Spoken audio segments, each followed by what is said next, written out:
I'll be using two accounts. Hi everyone, this is Teacher Dayan, Ma'am Dayan, for your language and literature assessment.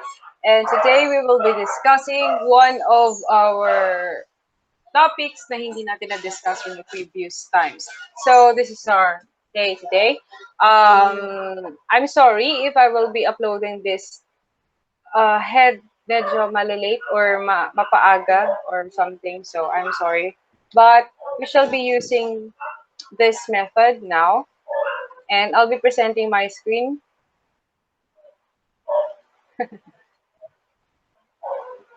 Okay, so I'll be waiting.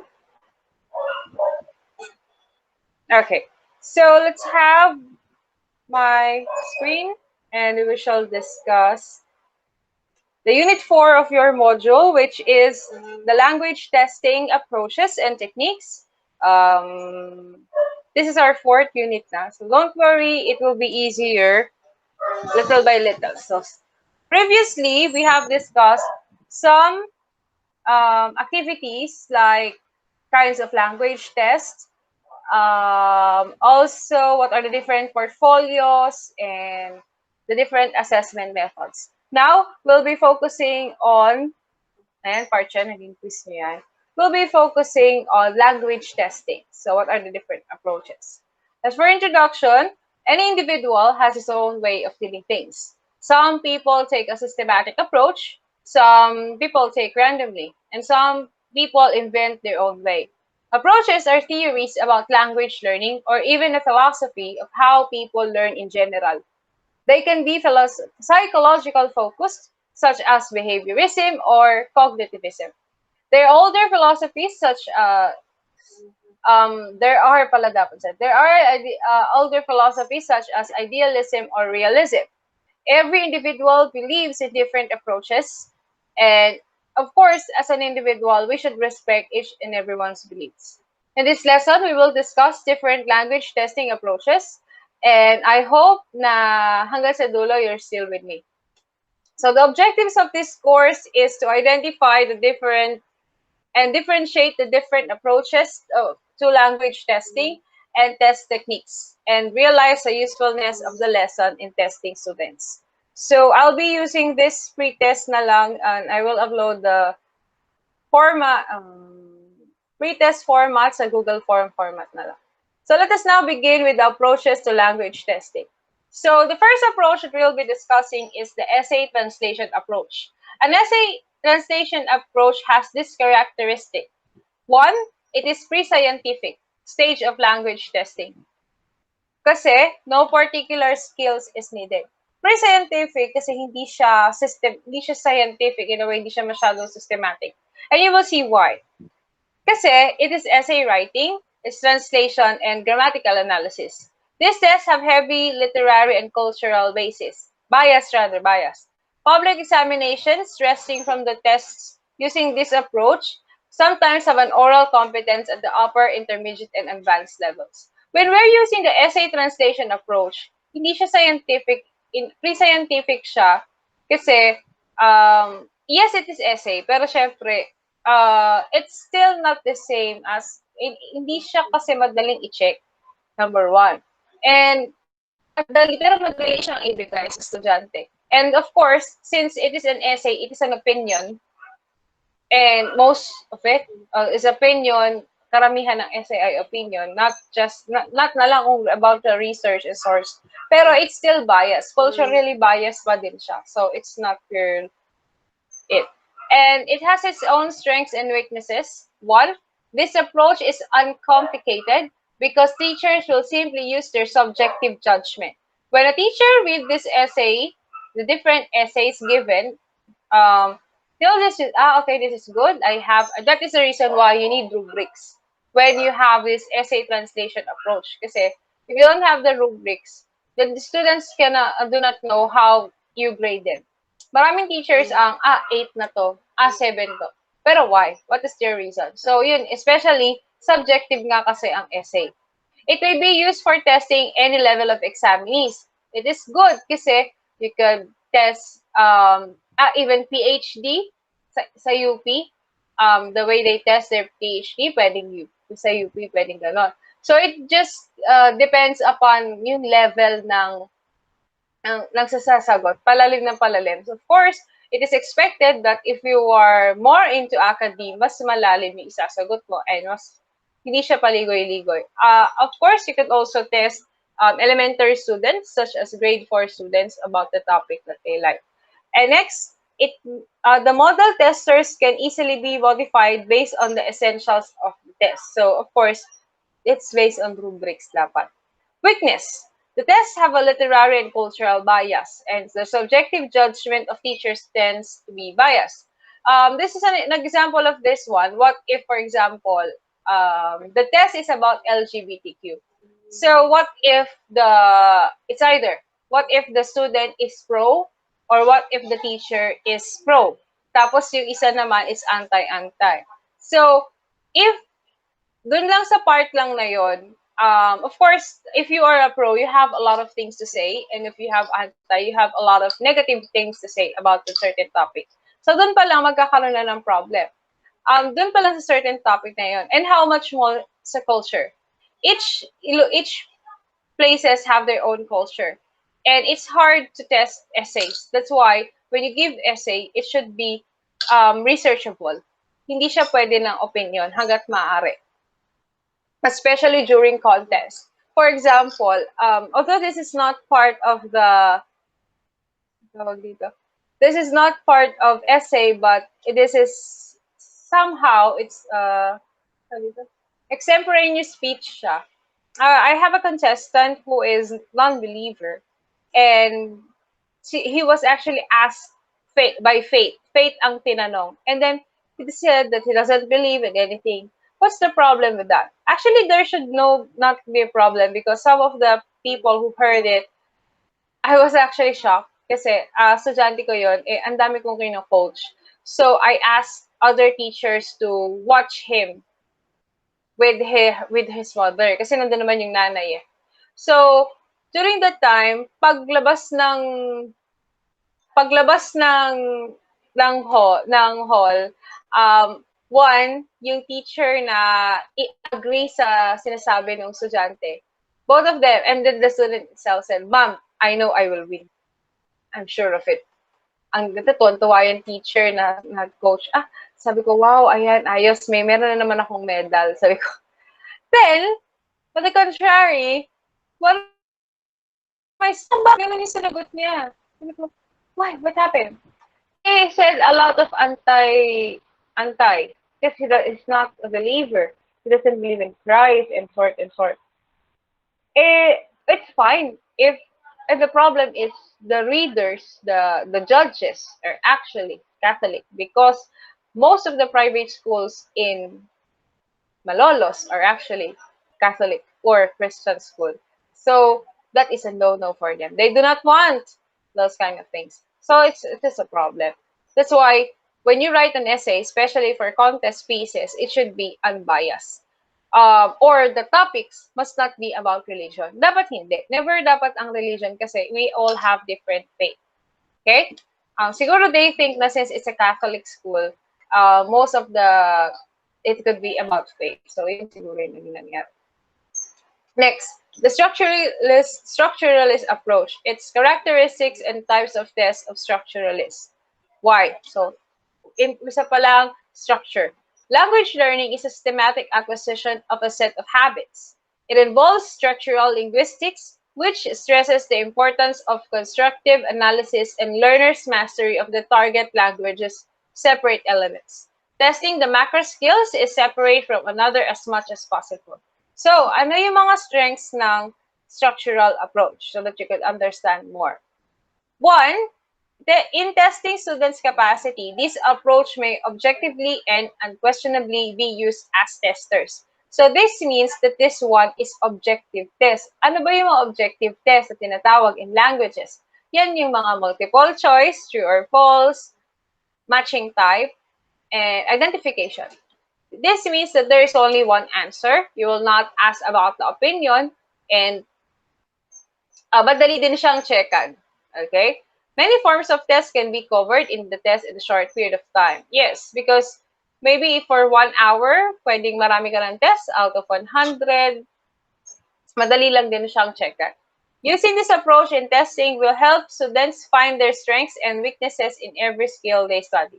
So, for example, they have trouble in reading comprehension. They will, for example, in the scholastic test, they will read books, I read passages, and they will be asked, and then they will know their reading comprehension or Lexile. So it's easy to test that. Even in math, isn't it? We are using sometimes objective type of test, such as the things that you usually know now. Now, what is the weakness of this one? It tends to be an elaborate job for teachers to prepare questionnaires using this approach. Why? Because when you use this kind of approach, you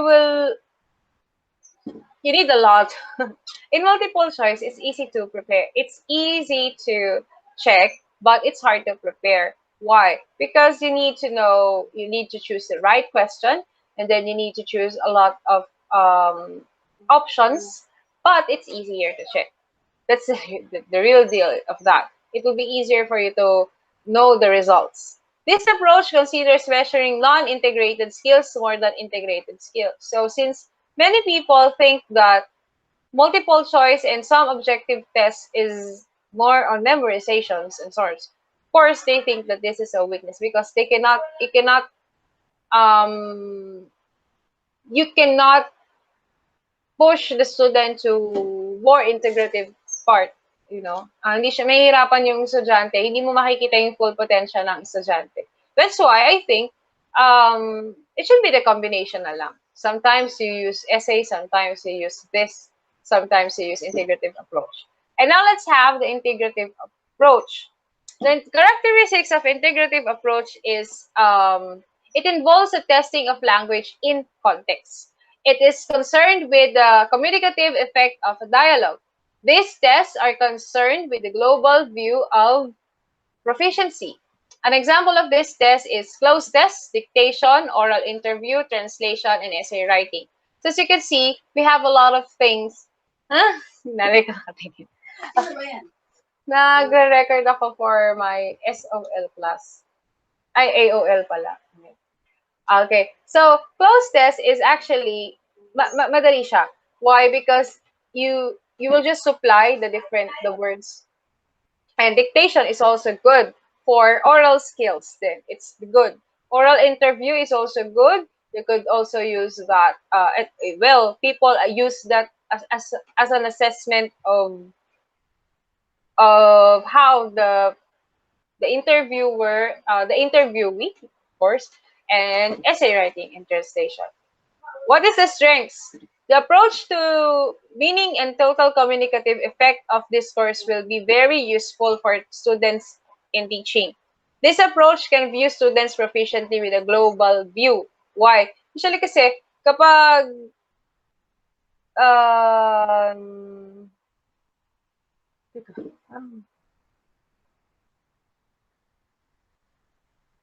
okay, wait lang muna dito sa strengths and weaknesses. I-clarify ko. Pareho ko palang nailagay. Balik. Wait muna tayo. Communicative approach muna tayo. Communicative approach is the characteristic and types of tests of the communicative approach. Of course. It is concerned primarily with low language in communication. The language use is often emphasized to the exclusion of language usage. It measures different language skills in communicative tests is based on a view of language. So ito yung divisibility hypothesis. It introduces the concept of qualitative modes of assessment in preference to quantitative modes of assessment. Polcher and Davidson explained that the communicative language testing system requires tests. It tests not only learners' knowledge, competence, but also what extent learners apply their performance. So ano siya? Strengths niya is they measure all the integrated skills of students. Kasi nga, communicative is more on communication. So if your purpose is so that students could communicate more, this is for you. This test is for them. This approach pays students in real life, so it will be beneficial for them. So it is focused on in real life scenarios. Usually, mga ganito, it's about language. So language schools na siya, ina-apply. So an example of this kind of test is For example, there was a test, I think language proficiency test. Foreigners will go to the country, basta siya lang, no?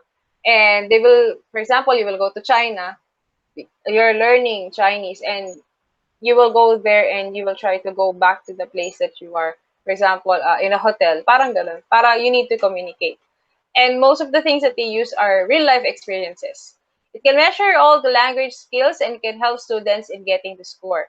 Detailed communication of each performance level serves to expand the reliability of the scoring by enabling the assessor to make decisions according to carefully drawn up approved criteria. So this one, it has an approved criteria. So most of the teachers' real life scenarios, pwede dito yung sa IELTS, yung mga ganon. Weaknesses, this approach does not highlight learning structural grammar kasi communication-based siya. Which is, pag structural kasi, yung test niya is may standards. And this one, communicative approach naman, is based on how it is used in the real life setting. Well, pareho dapat na ang estudyante, pareho niya dapat malaman to kasi structure is very important because that's the base, that's the standard. But communication is also important. The reason why you're learning English, you're learning other language is to communicate. So both of this one are very important. Cultural bias can affect the reliability of the test being administered. Kasi some of the expressions, figurative language from different cultures are present here na dapat alam din kasama sa tinetest. Kaya lang, nagiging weaknesses siya kasi what if you don't know this kind of expression or this kind of um, kagisnan do sa lugar na yon, medyo you will fail the test. Okay, test techniques, we have the direct or indirect. When we say direct, it asks the students to complete some sort of authentic action. While indirect naman, items measure a student's knowledge about the subject. So, you could see there's a difference between the two. Again, one, it asks the students to complete some sort of authentic action. Pero yung isa, tinatanong niya kung, yung isa more on performance-based, and yung indirect is tinetest niya kung ano yung knowledge, minimeasure niya. So, to discuss more, let's have direct testing. It requires skills the test wishes to measure. It tests how well candidates can write composition. It is easier to measure the productive skills of speaking and writing. It is easier to carry out when it measures the productive skills of speaking and writing. It provided the abilities that is clear.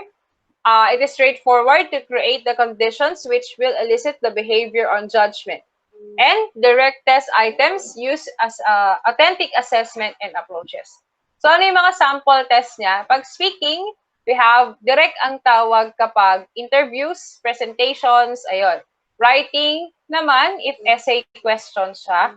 Reading, real reading material, for example, newspaper, mga ganun. The student may respond to the question verbally or in writing. And listening is follow oral directions to complete a task. So pag direct is you want them to have the authentic action. That's why it should be real test. So real materials yung ginagamit yun. Tapos yun yung itetest mo sa kanila. This is also good kasi we want to have the real life setting. What is happening in the world? Yun. Now, indirect testing naman is the attempt to measure the abilities that underlie the skills in which test is interesting. They are items that the students need to identify as erroneous or inappropriate in standard English. So we have multiple choice, close items, paraphrasing, and sentence reordering. So ito yung mga grammar. You will look for what is wrong with the sentence. Ayun. So yun yung example ng indirect testing. Okay? So we also have discrete point versus integrative. Discrete point testing functions on the assumptions that language can be reduced to several discrete component points, and these points can be assessed. Whilst integrative testing, it is based on the unitary trait hypothesis, which states that language is indivisible. So let's check. Ano ba yung pinagkaiba ng dalawa? A discrete point is a simple spelling test focused on the typical characteristics of the language. A true or false test assess knowledge of various grammar rules. So, pwede na yung true or false dito sa grammar rules.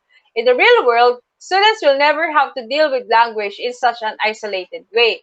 Kasi, hindi naman talaga nila yung some of the words, hindi naman na chine-check sa real world, not unless nasa academe ka yung correctness ng structure.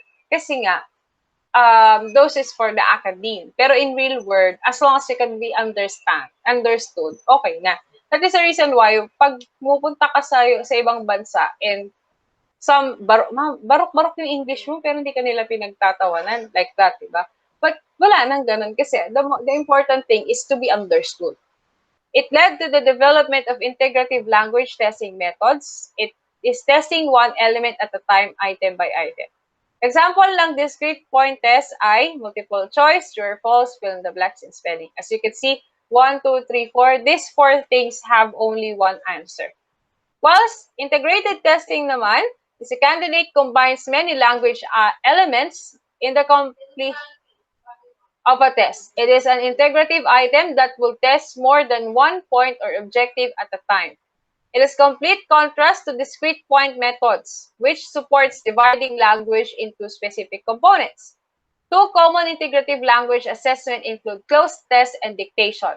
Ano ba yung closed test? As I have said, it involves taking an authentic reading passage and removing words from it.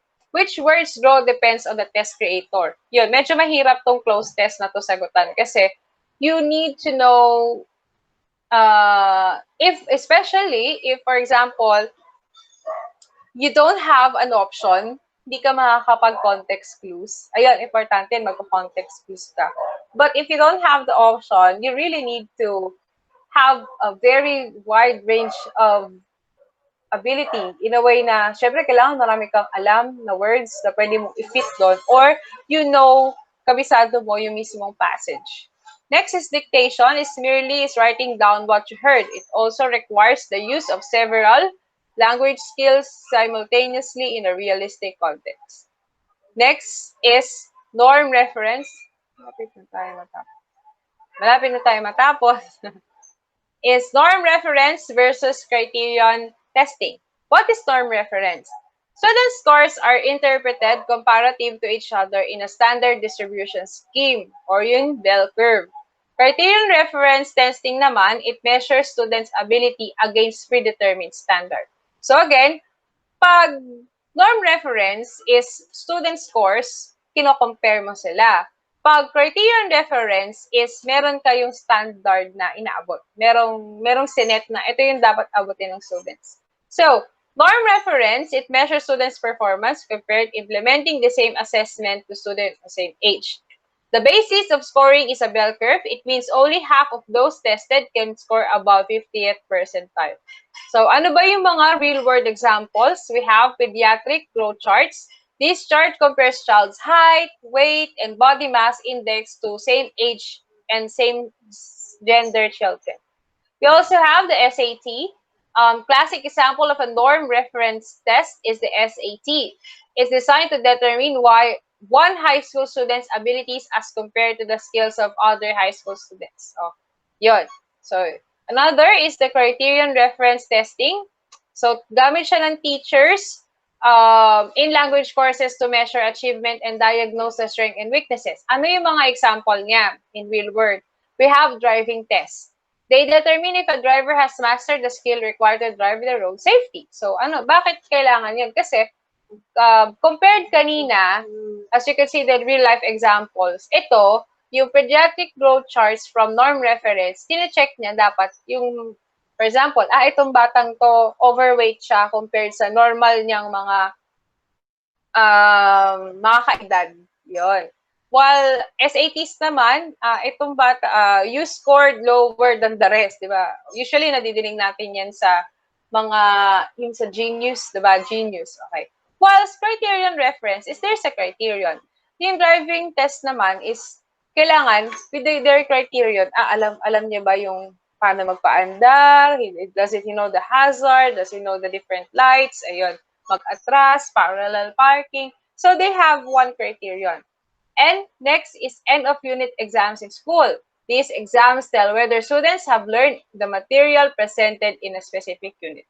So, it's not compared to other students, but rather, kailangan kabisado mo yung pinapagawa ng school.